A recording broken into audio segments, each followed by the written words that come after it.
বৃষ্টি হলে জলাবদ্ধতা তৈরি হয় বেনাপোল কাস্টমস হাউস ও স্থলবন্দর এলাকায়। এতে একদিকে যেমন নষ্ট হচ্ছে কোটি কোটি টাকার পণ্য, তেমনি ব্যাহত হচ্ছে লোড আনলোড সহ যাবতীয় কার্যক্রম।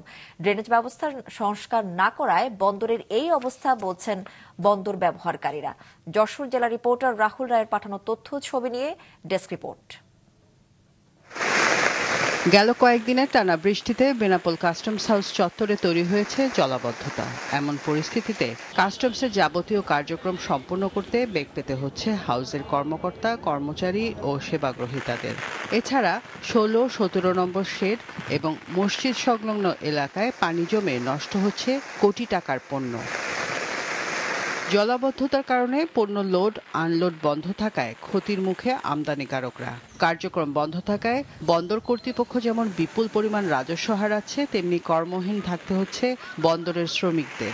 জলাবদ্ধতা অতি দ্রুত নিরসন না করতে পারলে শ্রমিকরা নির্বিঘ্নে কাজ করতে পারছে না। তার জন্য পোর্ট কর্তৃপক্ষ এবং সরকার উদ্বোধন কর্তৃপক্ষ আকুল আবেদন, যাতে করে যত তাড়াতাড়ি পারে পোর্টের পানি নিরসন করুক। যদি একদিন বৃষ্টি হয় তাহলে 3-4 দিন সেটা চারি সাইডে বৃষ্টির পানি জমে থাকে।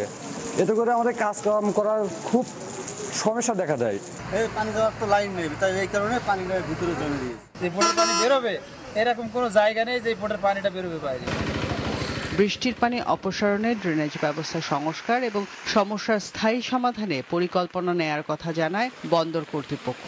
বেনাপোল স্থল বন্দর থেকে অনেক রাজস্ব হয়, তা আমি এই সরকারের বলবো যে পোর্টে স্থল বন্দরে পানি বাঁধার কারণেই আমাদের এই রাজস্ব থেকে আমরা বঞ্চিত হচ্ছি। বিভিন্ন জায়গায় জলাবদ্ধতা তৈরি হয়েছিল, যেটি আমরা ইতিমধ্যেই পানি নিষ্কাশন করেছি এবং জলাবদ্ধতা নিরসনের জন্য এখানকার পৌরসভার সম্মানিত প্রশাসক কর্তৃক কমিটি গঠন করে দেওয়া হয়েছে। বন্দর এবং বিভিন্ন স্টেক হোল্ডার মিলে জলাবদ্ধতা নিরসনের জন্য সর্বোচ্চ কার্যক্রম পরিচালনা করে যাচ্ছি।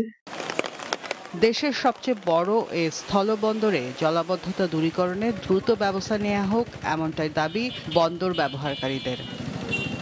মাছরাঙা, নিউজ ডেস্ক।